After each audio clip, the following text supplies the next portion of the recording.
มัฏฐกุณฑลิชาดกว่าด้วยคนร้องไห้ถึงคนตายเป็นคนโง่เขลา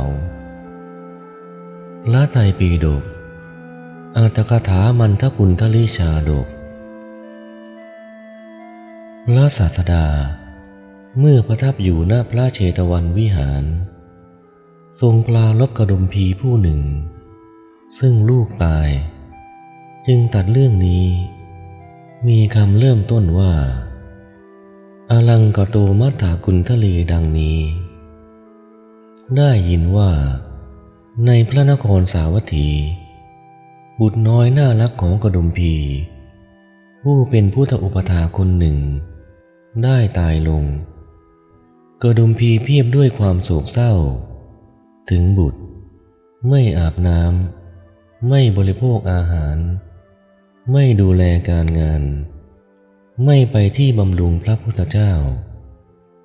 บ่นเพ้ออยู่อย่างเดียวว่าลูกรักเจ้าจากพ่อไปก่อนแล้วเป็นต้นพระศาสดาตรวจดูสัตว์โลกเวลาใกล้รุ่งทรงเห็นอุปนิสัยโสดาปฏิผลของกดุมพีนั้นครั้นวันรุ่งขึ้นพระองค์ทรงแวดล้อมไปด้วยภิกษุสงฆ์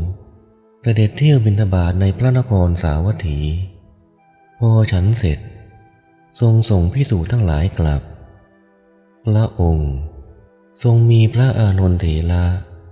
เป็นปัจฉาสมณะได้เสด็จไปที่ประตูเรือนกดุมพีนั้นคนทั้งหลายบอกแก่กดุมพีว่าพระศาสดาเสด็จมาลำดับนั้นคนในเรือนของกดุมพีได้ปูอาสนะแล้วนิมนต์พระศาสดาให้ประทับนั่งช่วยกันประคองกดุมพีมาเข้าเฝ้าพระศาสดากดุมพีถวายบังคมแล้วนั่งอยู่หน้าส่วนข้างหนึ่งพระศาสดา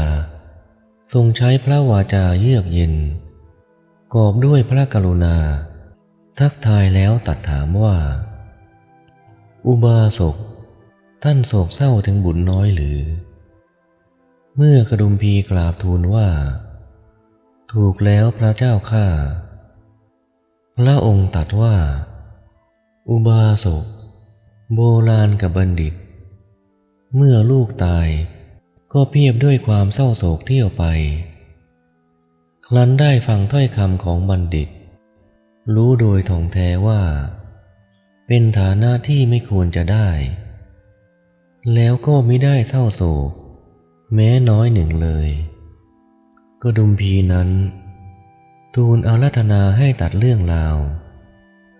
แล้วทรงนำเอาเรื่องในอดีตมาสาธกดังต่อไปนี้ในอดีตการเมื่อพระเจ้าพมทัตครองราชสมบัติอยู่ในพระนครพาราณสีบุตรของพราหมณ์ผู้มีสมบัติมากคนหนึ่งเมื่ออายุได้15-16 ปีถูกพยาธิชนิดหนึ่งเบียดเบียนตายไปเกิดในเทวโลกตั้งแต่บุตรชายนั้นตายลามไปในป่าช้าคุ้ยเขี่ยกองฟอนคล่ำครวญอยู่เลิกละการงานทุกอย่างเฝ้าแต่เที่ยวเศร้าโศกเทพบุตรพิจารณาดูเห็นดังนั้นจึงดำริว่าเราจักทำอุปมาอย่างหนึ่งระงับความเศร้าโศกครั้นเวลาพราหมณ์ไปป่าช้าคล่ำครวญอยู่จึงแปลงเพศเป็นบุตรของพราหมณ์นั้นประดับด้วยอาภรณ์ทุกอย่างยืนอยู่ณประเทศแห่งหนึ่งเอามือทั้งสองไหว้เหนือศีรษะร้องไห้ด้วยเสียงอันดังพราหมณ์ได้ยินเสียงจึงแลดูเทพบุตรจำแรงนั้น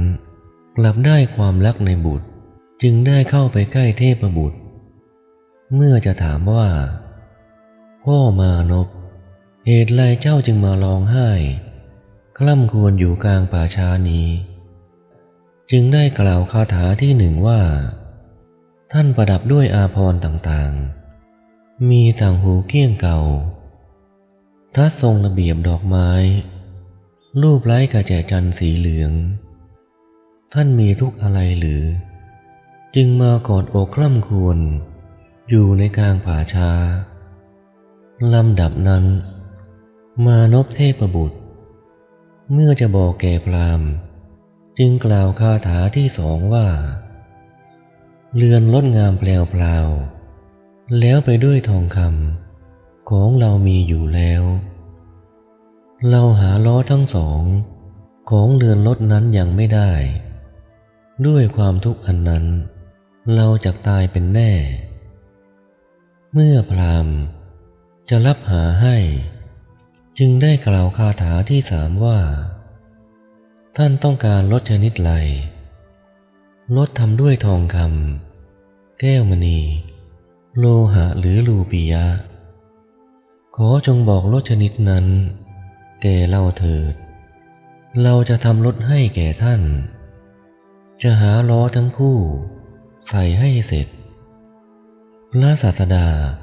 ผู้ตรัสรู้แล้วได้ตรัสด้วยคาถาที่มานพฟังดังนั้นแล้วจึงได้กล่าวคาถาว่าพระจันทร์และพระอาทิตย์ทั้งสองงามผ่องใสอยู่ในวิถีทั้งสองลอยไปในอากาศรถทองของเราย่อมงามด้วยพระจันทร์และพระอาทิตย์นั้นอันเป็นคู่ล้อดูก่อนมานพ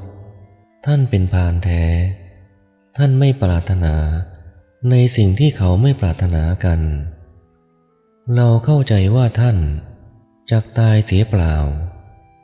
ท่านจะไม่ได้พระจันทร์และพระอาทิตย์เลยลำดับนั้นมานพจึงได้กล่าวคาถาว่าแม้ความอุทัยแล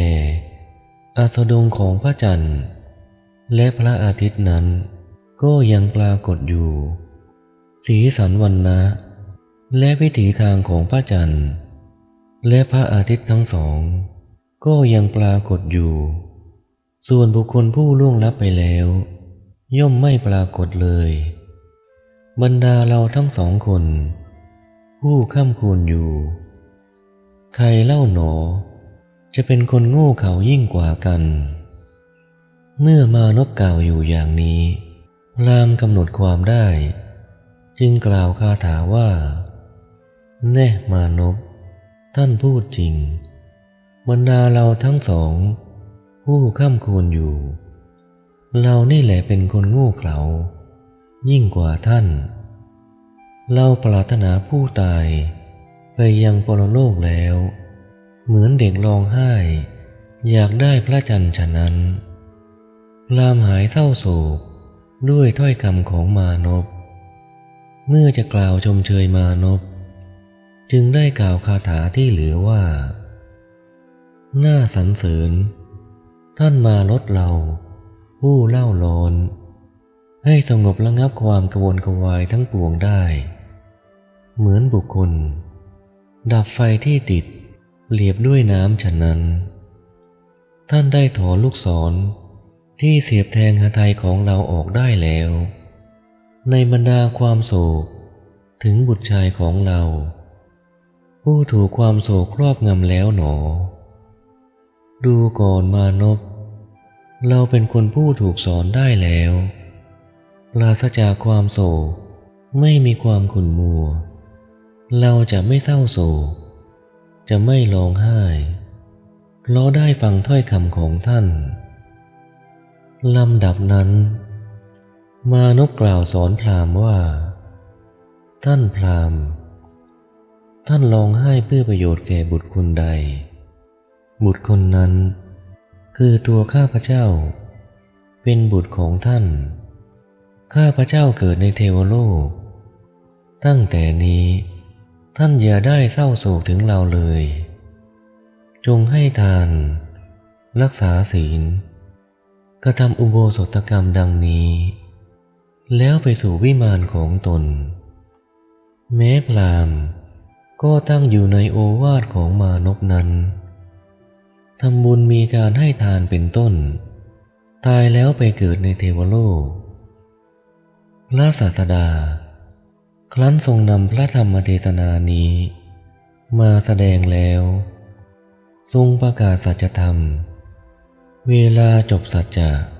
กดุมพีดำรงอยู่ในโสดาปัตติผลพระทศพลทรงประชุมชาดกว่า เทพบุตรผู้แสดงธรรมในครั้งนั้น คือเราตถาคตชะนี้แล